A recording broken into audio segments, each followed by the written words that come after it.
Hello, everyone. Welcome. Thanks for joining us. I'm Roger Horowitz from Solar United Neighbors, and thanks for coming to our Solar 101. We'll wait a minute for folks to join before we get started.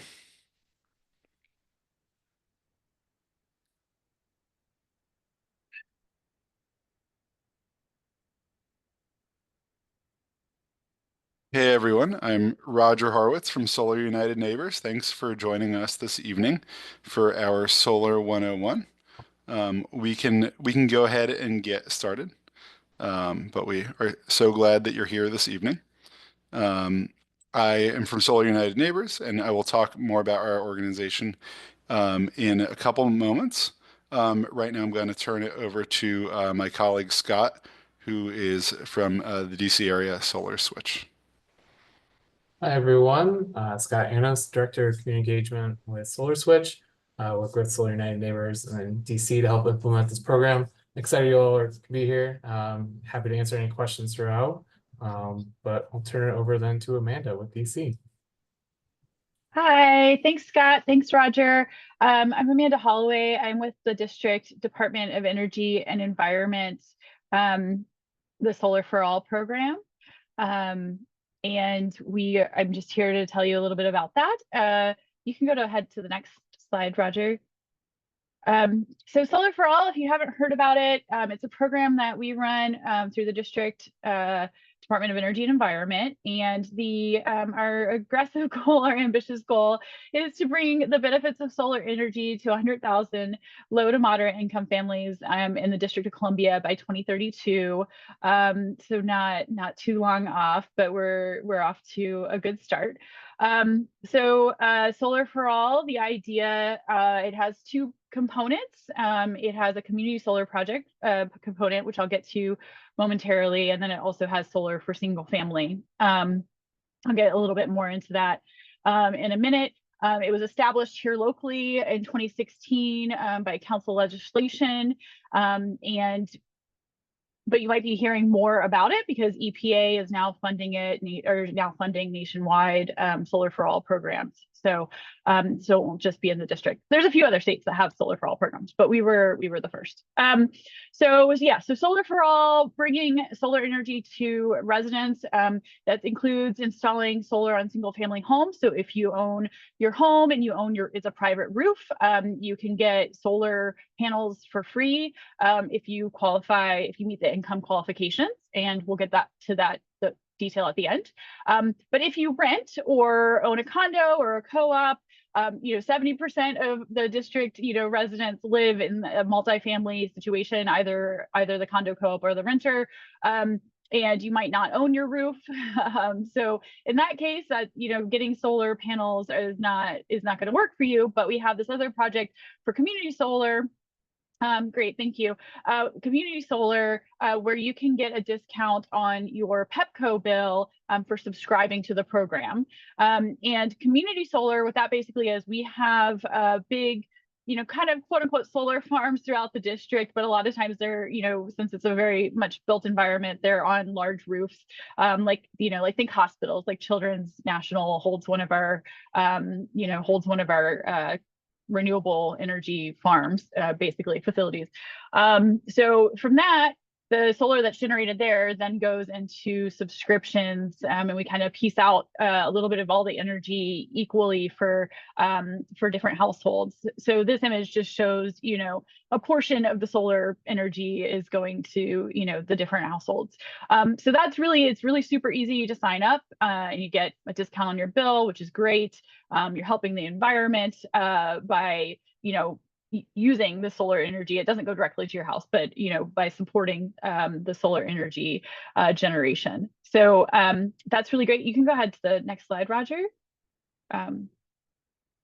If you're interested in applying for either of the program or either piece of the program, whether you own your roof and you want to get solar panels installed, or if you just want to sign up for the discount on your Pepco bill, which I forgot to mention that earlier, you can save up to 50% of your Pepco bill on your Pepco bill annually, for 15 years.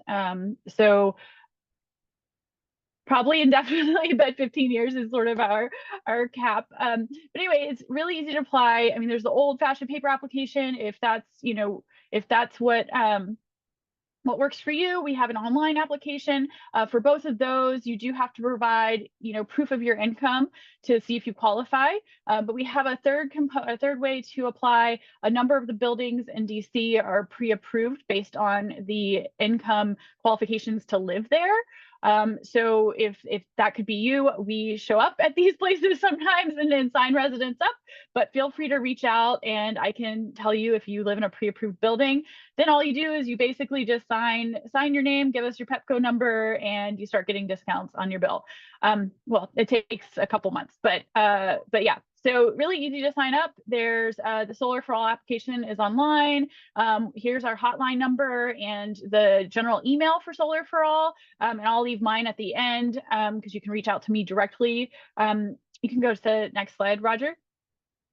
Thank you. And then the big question, so do you income qualify? And these numbers get updated every year. We just entered a new fiscal year. So the federal government updates these numbers. And so they're updated, recently updated. So if you didn't qualify last year, there could be a chance that you qualify this year. It's not a huge change. It's like a 2% change from last year, but this what you're looking at here is the income threshold. So the maximum that you can make to apply for the program for each household amount of people that are in your household. So if you live alone and you make 86,650 or under, you can sign up and you qualify for the program, and so on. But if you have any questions about that, again, feel free to reach out and put any questions in the chat for Solar for All, and I'm happy to answer them.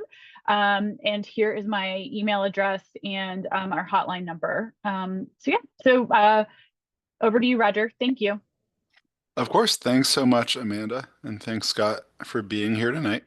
My name is Roger Horwitz. I am our Director of Go Solar Programs at Solar United Neighbors. If you haven't heard of us before, we're a vendor-neutral 501c3 nonprofit. Our theory of change is we help folks go solar. And that includes residential solar and also community solar, like Amanda was just talking about. And then we help people join together. We provide resources and organize a national solar tour with other organizations and also have happy hours and community events. And then we also help people fight for their energy rights. We help protect net metering, and if folks are having trouble with their HOA saying no to solar, we'll help them with that. And we help represent solar owners to make sure that everyone is saving money and going solar together. Sun got started in Mount Pleasant. Our founder, Anya, is right in the front of that picture with her family. And in 2007, we had the first Mount Pleasant Solar Co-op. And then now Solar United Neighbors this year has members in all 50 states. We've run over 400 of these so-called solar co-ops, and almost 10,000 people have gone solar with our co-ops or with our solar switch campaigns. And then these are just the same stats. You can see we've helped over 1,000 people go solar in DC. And I'm going to talk about the solar switch program that we're running right now. And then I'll talk a little bit about solar technology and solar financing. If anyone has any questions, feel free to put them in the chat. And I'm happy to answer them between sections. And also, if you don't have time or if we can't get to it, or if you think of something afterwards, I put our email in the chat as well. It's dcteam@solarunitedneighbors.org. And we're happy to answer any questions there. Okay. So what is Solar Switch? It's a group buying program for solar. PV stands for photovoltaic, and battery storage. So people can get solar panels and also get battery storage for homeowners and small businesses. And it saves people money and time because we have installers that have been approved and deliver a high quality product with a great price and great savings through the program. And we work together, Solar United Neighbors does, with iChooser to run the Solar Switch campaign program, which is one of our partners, and also with local governments such as the DC government. And it's a voluntary group. Obviously, you can join if you want to, and we're happy to have you. There's no obligation to actually go solar through the group. So signing up doesn't mean that you're committing to get panels. It means you're committing to get a quote for panels. But it's a great value on installation. It'll save you a lot of money. And then we have webinars like what we're doing tonight, and we help you make a decision and can answer any questions. You can also connect with other solar owners.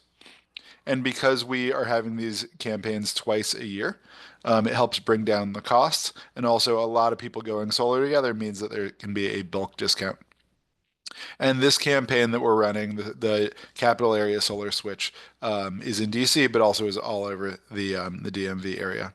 And then, if you go solar, or even if you don't, Sun focuses a lot on solar advocacy. So we always need your help, helping people realize the benefits of renewable energy. So by going solar with part of a group, you can get a lower price, 15 to 25% savings over the the cost that you'd get if you just went solar on your own. It's also a very easy process because a lot of lead generation tools online, you put in your name and your phone number and you just get a million phone calls from different companies. And the installer that has been approved through the program will be able to give you your solar proposal online, and they won't be calling you nonstop, and you won't have calls from different companies. So it'll be a very easy way to get through the program and to get a solar quote from a trusted company. And then Scott and the rest of the team is managing the installers throughout the process. And also, if you have any trouble, there's a Solar Switch help desk that can help you along the way. And we're making sure as part of the program that there's quality and that there are good warranties and there's customer support, as I said, all along the way for the program. So the process is pretty simple. You register, and then once there is an installer for the group, and there's already an installer for the group right now, you'll get a personal recommendation, and then you make a decision, and then you can have your system installed. So this is what the registration page looks like. It asks you about your home, how tall it is, what type of material your roof is made from, and then you see there you can call this phone number or send a question and also read some FAQs there. And the registration process, pretty standard. They're going to ask for your name and address and email and all that kind of stuff. And Sukrit is my colleague and is our DC program director. And you can see for the sample quote here, it talks about the size of your roof and how many solar panels you think you'll need. And you know what? If you don't know, that's totally fine. The solar company that is working with you through the program, they'll be able to take a look at your roof and they'll be able to tell you if they think that's right. Or they'll be able to also tell you, hey, this is what you put, and that totally works. But if you want to get 100% coverage, we'd rather, we should probably do more. But if you have a strict budget, and you say, hey, I really can't spend more than, 15,000 or something, they'll be able to talk to you and say, okay, well, based on the price and your type of roof, actually, that means that your system would need to be under a certain size. And there really is everyone's on the same team. People are trying to help you have a good experience, so there aren't going to be high pressure sales tactics. And really, the perfect size system is the one that works for you. For some folks, it's about getting it as big as you can. For other people, it's about saving the most money. And for other folks, it's about staying within a certain budget, while realizing environmental goals. And then there's a deposit process. There is a $150 deposit. And this will, as it says here, this will be returned to you if you don't end up going forward. And one of the reasons this happens is because as one of the ways that companies can save money and save you money along the way, and we can get this really good deal, is because they want to know that people who actually, and the deposit isn't at the beginning, the deposit is after you accept your recommendation for a solar offer. But the reason the deposit happens is really just to make sure the sales folks aren't wasting their time and they're talking to customers who have looked at the recommendation and said, yes, I do want to go solar, but it's not going to be required when you sign up for the program. That's Solar Switch, and feel free to put other questions in the chat. Happy to talk about that. And I'll move along to how solar works. So when we're talking about solar, we're talking about solar PV, solar photovoltaic panels that convert the sun's energy to electricity. And you can see all the different pieces here on the left, and then what a solar array looks like that's on the ground on the right. And then racking is what the panels are actually on that's attached to your roof. And there are different types of racking for every different type of roof that are out there. As you know, in DC, this is an asphalt shingle roof, which you see some of, but the most common roofing type in DC is many people have flat roofs. And lots of classic row houses in DC as well. And for many years I owned a row house in DC, and there's a way that they can use a parapet installation and put those on the top of your roof, and they actually aren't even on your roof; they're on the brick next to the roof, and that kind of racking. And this is a standing seam metal roof. Fun fact: my boss Corey, this is actually Corey's roof on Capitol Hill, and Corey helped install the system. A good roof for solar is generally south facing because we're in the northern hemisphere, so that's the best direction for solar. But east and west is fine as well. North facing is not great. That being said, with a flat roof, the direction doesn't matter very much. So if you have a flat roof, you don't really need to worry about that. But generally, we're not going to do a north facing slanted roof. And you want less shading. A little bit of shading is okay, but if you're completely, covered by trees, that's not great for solar production. And then you'll need enough space to mount panels. And a newer roof is great to have as well. And then this is ground-mounted solar. So this is not very common in DC, except for some of those community solar arrays. And then you can see here we have inverters. Inverters are the other main component of a system, and they take the energy from the solar panels, which is DC energy, and make it into AC electricity that your appliances run on in your home. So you can see there's a string inverter here on the left, and in the middle that's a string inverter and DC optimizers, which are on the back of each panel to help reduce energy loss from shading. And then microinverters are a newer technology that's very, very common, where you basically have a little inverter on the back of each solar panel. The important thing is that your installer will take a look at your roof and come up with the best solution for you. So you don't need to worry about, okay, which one of these is going to work the best for me. They'll be able to take a look at your roof and look at the shading and help you decide which one makes the most sense. And then in terms of your electrical panel, it's a pretty simple connection, getting solar into your electrical panel. Most home electric systems don't need an upgrade before you go solar. My DC row house had a 150 amp panel. Modern homes are usually built with a 200 amp panel, but I had a 6.8 kilowatt system on my roof, and it was no problem at all. But that is something the installer will want to take a look at, is to make sure there is room in your electrical panel to install solar. And then here you can see that systems are measured in kilowatts, and then your electric bill is in kilowatt hours. So every month your electric bill is you pay Pepco based on the number of kilowatt hours that your household uses. You don't need to know this, but kilowatt hours is basically 1 kilowatt. If your lamp that you turn on is using a kilowatt of electricity and it's on for an hour, it'll use 1 kilowatt hour.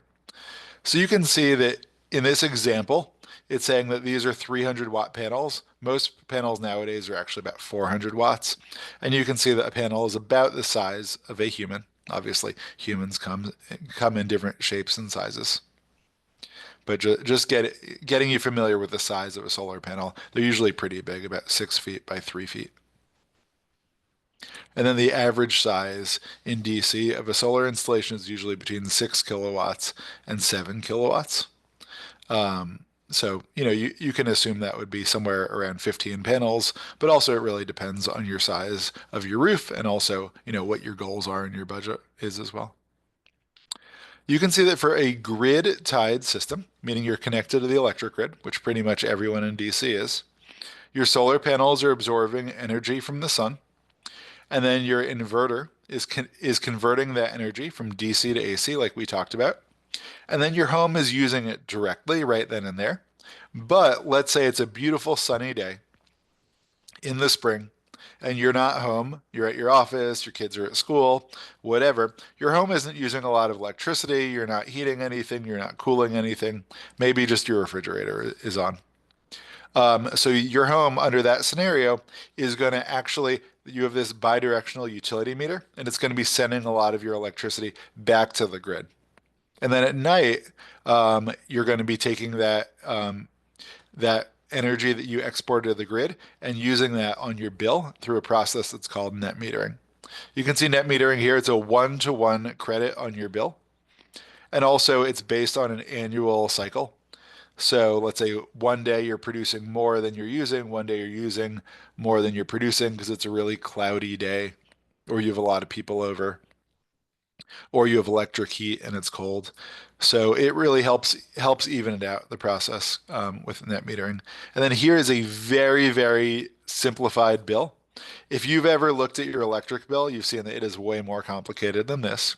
But this is just showing you an example that, like, let's say your home is using 300 kilowatt hours of electricity a month, and your solar is producing 250 kilowatt hours. With net metering, you'll only pay for 50 kilowatt hours.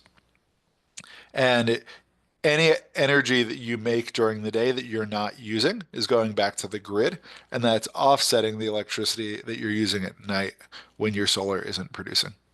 And then there are also fixed connection charges. And one example here is like for folks in Virginia, for one with Dominion Energy.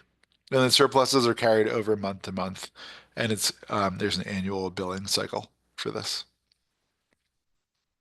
When the power goes out, um, unfortunately, the grid shuts down because they need to prevent line workers. And there's no way to use the energy that's in your house being produced by your solar. So if people want energy from your solar panels, when the power goes out, you need a battery. Batteries are way more common in areas that have lots of power outages. So we definitely see them way more in places like Texas or like Florida with all the hurricanes. And they're more common in rural areas. Definitely less common in DC. But just letting you know, if there is a power outage and you have solar but not a battery, your electricity will still be out because your solar panels are producing electricity, but there's nowhere for it to go. So battery storage is great if you want backup power, if you have frequent utility outages, if you have critical medical equipment at home, or just in case you want to be really prepared. And battery storage right now is great for those cases, and it's not great generally for saving you money. Solar will save you money. Batteries will generally not save you money right now. But some utilities are starting programs like virtual power plants to help you get paid a little bit for sending power to the grid from your battery if you have it. On our website, solarunitedneighbors.org, we have a battery storage guide, and you can learn more about batteries there. Frequently asked questions. I'll just kind of run through these. If any of these pertain to you, feel free to put any questions in the chat. All solar systems come with a lot of warranties. One thing that's great about the Solar Switch program is we make sure that there are good warranties from all of the installers. And aside from the installer having a warranty, there will also be a manufacturer warranty on your equipment. And then for homeowners insurance, it is important that you talk to your insurance company and tell them you have solar panels because you want those covered. Let's say you had a house fire, you want those to be covered as well. Your insurance rates will sometimes go up a little bit, sometimes go down a little bit. A lot of the time they'll stay the same. Solar panels have no moving parts, so there's very little maintenance required. Usually we recommend that you have your installer come back about every 5 years or so and just do a visual inspection. Also, you'll have an app on your phone that will track the electric production from your solar panels. So a lot of the time you won't need to get up on you definitely will never need to get up on the roof, but you won't even need to talk to an installer to ask them how it's working because you'll usually be able to tell how it's working just from the app on your phone and also from seeing your electric bill. And most systems come with a 25-year warranty. It's not like they're going to disappear, 25 years in one day, but that is the industry standard for a 25-year warranty on solar panels. And HOAs, there's a DC law saying that HOAs cannot prohibit solar on your home. And if you're in a historic district, likewise, there are some more restrictions, but it's very easy to go solar in a historic district in DC as well. And in terms, you can always ask Amanda if you have questions as well, or I can, my colleague Sukrit knows more about that as well. And then in terms of how big of a system do I need, it really just depends on your goals. Some people want to get rid of their electric bill and offset 100%. Some people want to just have a system that is based on a budget. Some people get 160% of their electric bill because they can, and next year they're planning on getting an EV, or they're planning on installing a heat pump, or they're planning on having more kids, and they think their electric usage is going to go up, and they want to make sure that even in 3 years they're still at 100%, adding all of that new electric technology. I'll pause here. If folks have questions, feel free to put them in the chat. Otherwise, I am going super fast. So I'm happy to answer any of those, but I'll move along with talking about solar economics. But yeah, feel free to ask any questions, and we'd love to hear them. Solar is a great investment, as you can see from this chart. Pricing has gone way, way down over time. Solar is no longer a boutique or specialty project. In DC, most folks get their, let's say you spend $15,000 or $20,000 or $25,000 on a solar system, depending on your goals for the system and the size of your home and your electric bill. You will generally get paid back in DC in less than 5 years. It's the fastest return on investment in all of the United States, in Washington, DC. There's currently a 30% federal tax credit, and that is going through 2032 right now. So that is great. Also, sometimes there's some kind of scammy solar installers who will say like, oh, the government tax credit is going away tomorrow. You need to sign a contract right now. That's one of those high pressure sales tactics. But it's not going away tomorrow.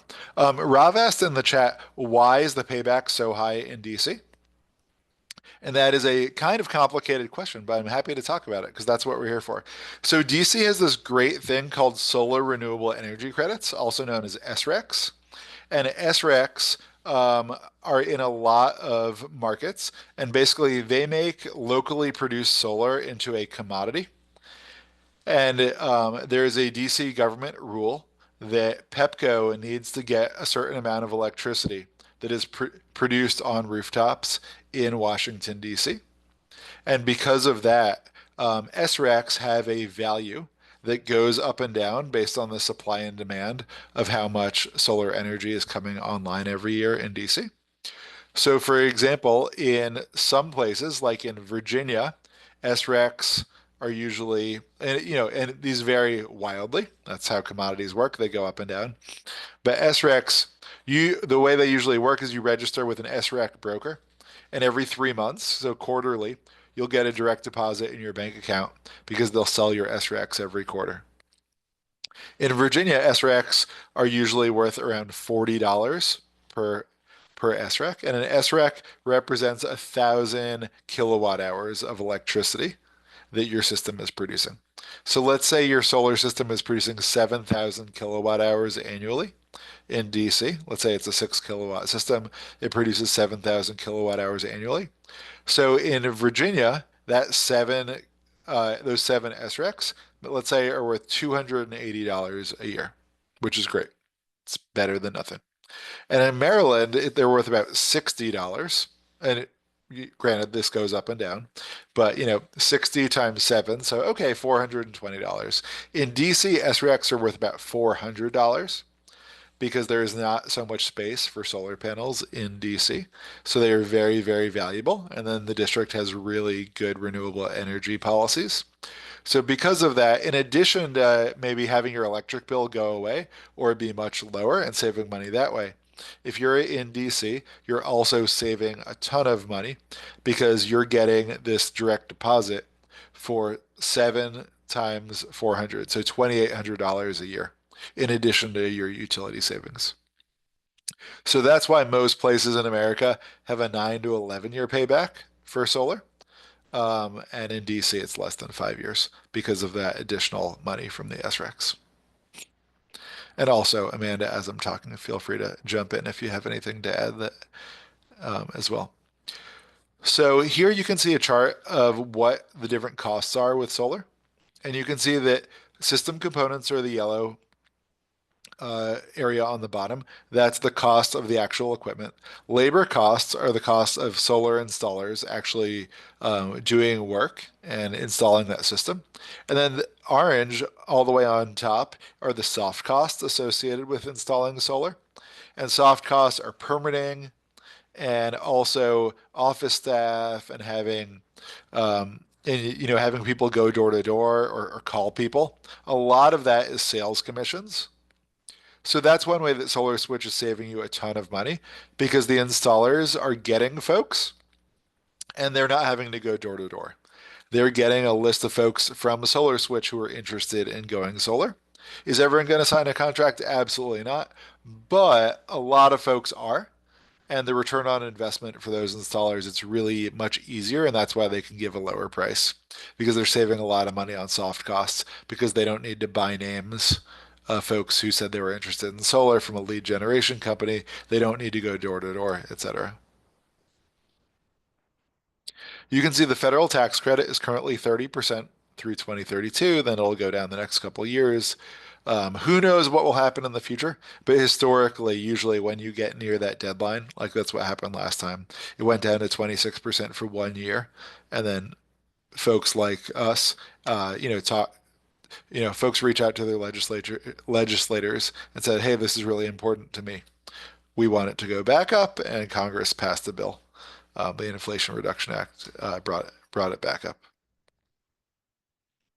Here's some very, very rough sample pricing.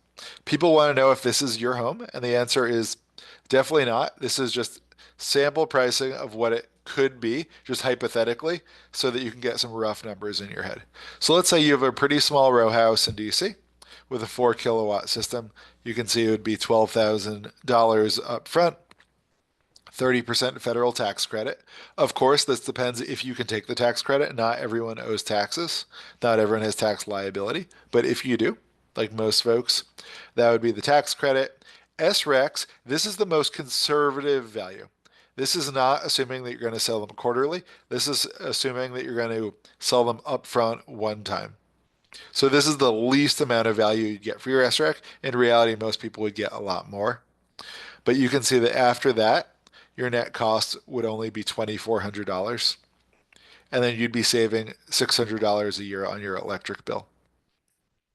So you can see that your lifetime savings would be close to $20,000, your net profit on that system over 25 years. 25 years, we're using that number because that's the length of a warranty of most solar systems.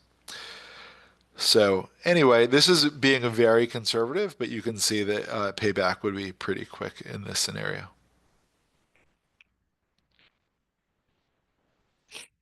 And then in terms of financing options, some people pay cash.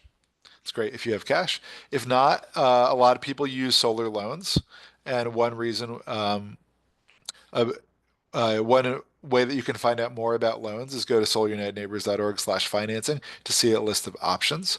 Also, for loans, every installer works with a bunch of loan companies, so they'll be able to tell you loan companies they work with as well. But also, a lot of the time they'll push those loans because they work with those companies a lot. But you can also talk to your bank, do a home equity line of credit, that kind of thing if you need. Also, some companies offer power purchase agreements or solar leases. And those are very common as well, less common than they used to be. But a power purchase agreement is you agree to basically, pay a fee every per kilowatt hour, and it's always going to be less than what Pepco is charging. For example, a lot of solar installers, because of the value of these solar renewable energy credits is so high in Washington, D.C., a lot of installers will do power purchase agreements. And then, where you are paying a very, very low rate for your electricity. One of the advantages of those is there's no upfront costs. That's also an advantage of taking out a loan. And then a solar lease is instead of paying a price per kilowatt hour, you're agreeing to pay a price per month. Like, hey, my electric bill used to be $100 a month. I'm doing a solar lease for $20 a month. So I'm saving 80% on my electric bill. The reason that solar leases and PPAs are so attractive in areas with SRECs is because SRECs go to the owner of the system. Also, the 30% federal tax credit goes to the owner of the system. So a lot of the time in these solar leases or PPAs, you're saving money, which is great. There's no, these are all good for their own reasons. But one of the reasons why solar companies like to do these so much is because they're getting the federal tax credit and they're getting that SREC income. But the good thing for folks who are doing it is they have no upfront costs. You don't need to worry about that $12,000, $16,000, $20,000 upfront. And then if you live in a condo building and you want your condo to go solar in DC, we work very closely with Honeydew Energy Advisors, and we're happy to connect you with them as well. And they specialize in solar for condos. Rav asked a question here. When it's so attractive, why don't I see solar panels more widely on houses? And that's a good question. One reason is that a lot of people don't know about these programs. I was a longtime Columbia Heights resident, and I can tell you when I moved into Columbia Heights in what year was that? 2014. We bought our house, and none of our neighbors had solar. But you know what? I worked for Solar United Neighbors. We got solar very quickly, and then a bunch of our neighbors got solar shortly thereafter. It really is the kind of thing. And one reason why these programs work so well is that people really like doing it as a group. It's a great way to save money. But also people we've done studies in the past that have shown that for every one person that goes through a solarized program, like the Capital Area Solar Switch, on average, that one person that goes solar will inspire 5 neighbors to do it as well. There are places in America that don't have great solar policies, but luckily the DC region, the whole DMV, has really good solar policies. So because of that, it's a win-win. Obviously, you're doing it for your own reasons, in terms of climate change or in terms of the environment or anything like that. But also, a lot of folks are just doing it to save money. Also, a lot of people really like producing their own power and, not having to pay that big bill to their utility. So what can you do next? You can join the Solar Switch campaign. Scott put the link in the chat, and then I will share that as well again. And you can see solarswitch.com/Washington, D.C. and tell all your friends and neighbors about it. And then Rav wrote, I live in Oregon. One of my installers stopped by and said they can freeze your power bill at the current rate for the next 30 years. You don't need to pay any money up front. Is that a good deal? I would say the devil is in the details, like everything. I'll include an email here that I check. It's helpdesk@solarunitedneighbors.org. And our help desk helps everyone in a program area where we don't have staff. Like we have staff in DC, we have staff in Virginia and in Maryland. I actually now live in Pennsylvania, but we have our help desk team that helps folks all over the country. So what we can do, and Solar United Neighbors is one of our services that we offer, is we can review your solar proposals. We can tell you if it's a good deal. We will review Better Business Bureau reviews. We'll look at Google reviews, Yelp reviews, Facebook, all that kind of stuff. I spend a lot of time every day reviewing solar contracts. So if someone is going to freeze your payment, that probably is going to be something like a PPA or a solar lease, where it says, okay, in this year it's going to cost this much, and this year it's going to cost this much. So sometimes those are great. I've seen people, easily save 20% on their electric bill over 25 years by doing that. And then I've seen some folks where they don't read the fine print and they don't see that, hey, actually this lease, the rate on the lease is actually about 20% more than I would pay just by using my regular utility. So it would be great to think that all companies are there to help you save money, but that is not the reality. That is one of the really good things about these solar switch campaigns and about working, with the DC government, with Solar United Neighbors, with DC Solar Switch is that we are using installers um, who are vetted. And let me look here. Ooh, I didn't sorry, I didn't have the Q&A pulled up, but thank you, Scott, for telling me. And then there's a question from Chinidu. The Uprise quote features 400-watt panels, and a quote from another installer features 420-watt panels. So all panels that we use on our programs are tier 1 panels. Almost any panel that you'll see from a licensed solar installer is a tier 1 panel. So all of these panels are good quality. When you're looking at a panel, it'll tell you what percentage of the energy it's going to be producing 25 years from now. So pretty much every solar panel that you're going to see on the market is producing 80, has a guarantee that it's going to produce 80% of the electricity that's producing on day one in year 25. Which is amazing because can you imagine if your refrigerator said it was going to work 80% as well as it does now 25 years from now? So anyway, all of these panels are tier 1 panels. Everything is going to have some sort of manufacturer's warranty for 25 years. It really just depends on the panels. Also, you can talk to your solar installer. Generally, the reason that folks would want panels that are a little bit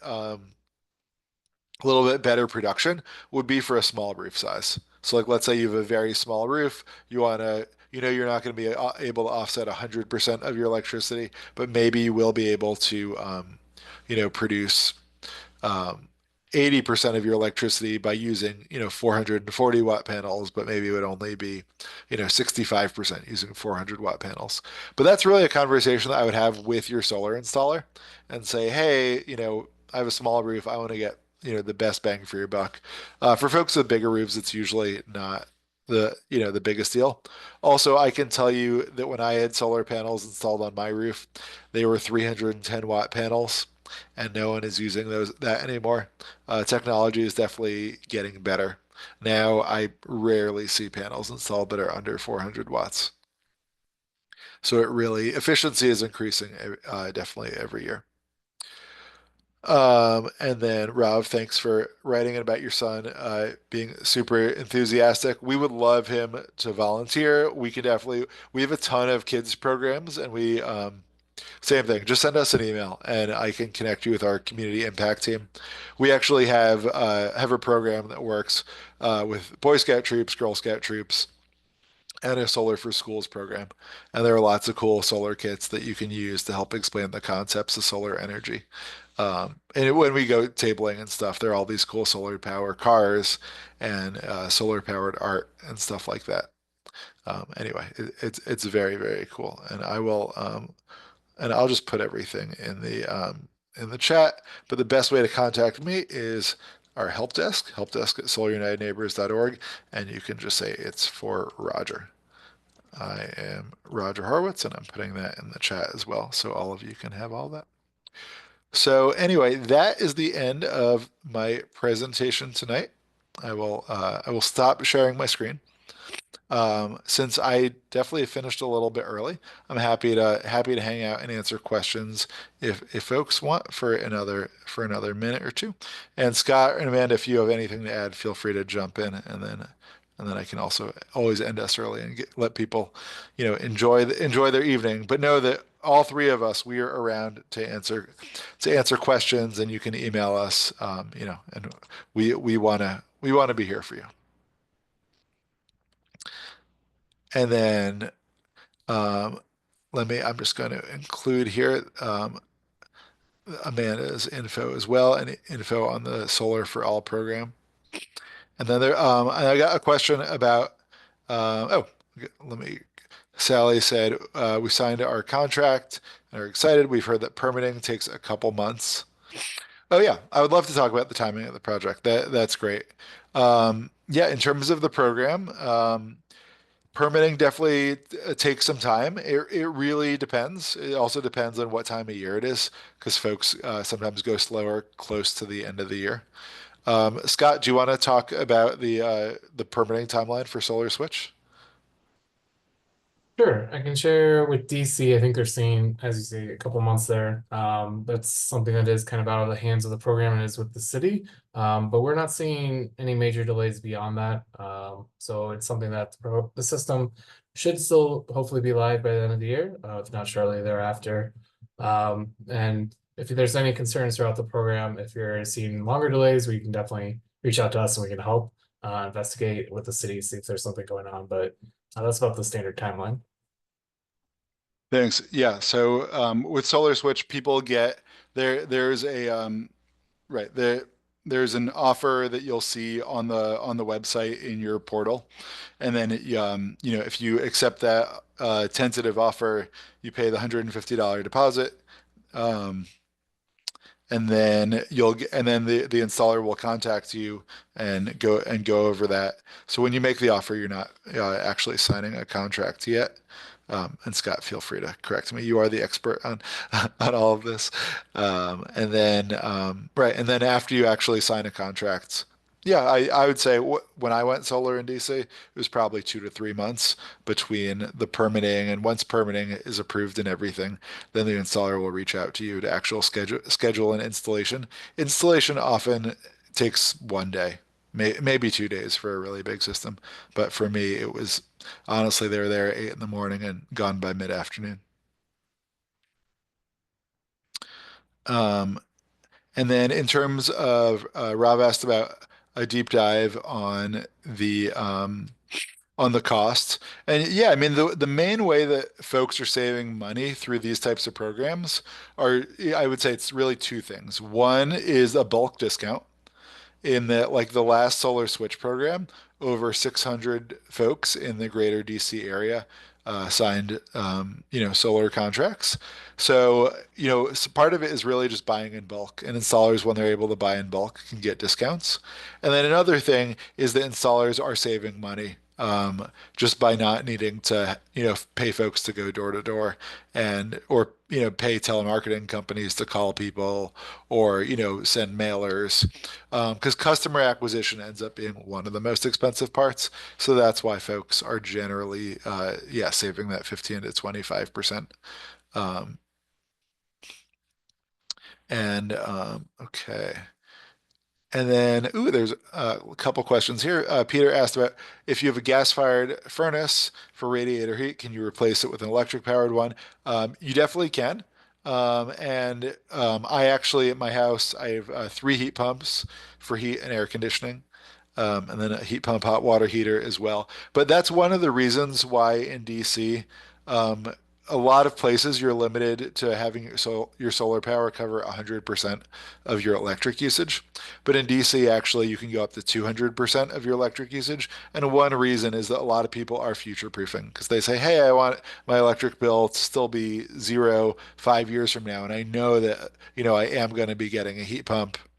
Um, you can contact the help desk and they can also talk to you about those programs as well for getting a heat pump, which is an electric furnace, and then also a lot of people are installing EV chargers and induction stoves and doing a lot of that electrification. Um, and then there's another question, and also Scott, feel free to jump in if you have stuff to add for any of this. And then if a solar company that you lease with goes out of business, what are the implications? And that is a really interesting thing. A lot of companies have gone out of business that used to do solar leases. There was a not so flattering article a while back in Time Magazine, actually, about one of those venture capital companies that bought, thousands of solar leases so that they were getting that income every month, and they were not fixing. They were not living up to their requirements in the solar lease to actually fix the systems. That is one reason that I think it is really, really important before you get into a long-term contract, just to do due diligence. Have a lawyer friend, or a lot of the time they're pro bono housing lawyers that work through cities or different city agencies, like the Office of the Tenant Advocate type of thing. they can help review a lot of those contracts for free. I'm happy to review the contracts as well. You can always send them to us. I am not a lawyer, but I have read lots of solar contracts. So it is really important, I would say, to make sure that's in there. Like what, because a lot of solar leases on purpose are super vague. So I think it is really important to make sure that there is a clause like, hey, if my system is not working, I do not need to make my monthly payment. Because I've definitely seen folks where, hey, their system isn't working for a while, and let's say it takes 2 months to do a repair and they're still making those payments. So I think it is really important to make sure that you have a lawyer who actually knows what they're doing, read over it, and make sure that you are being protected. Um, and solar leases are very also not super common. Most people tend to buy nowadays, but that was all there. I've been talking a lot, so I'm going to tell everyone thank you so much for being here. And Rob, please send me an email, and everyone else, feel free to send us an email. We'd love you to join the Solar Switch program. But I will go drink some water. But yeah, thank you for coming. And Amanda, thanks for having us on behalf of DOE. And Scott, thank you um, on behalf of Solar Switch. And yeah, please contact us. We'd love to answer questions. And then we will be in touch and also sending a follow-up email as well with all of these links to all the materials from tonight. Okay, thanks so much. Have a good night, everyone. Thanks, bye.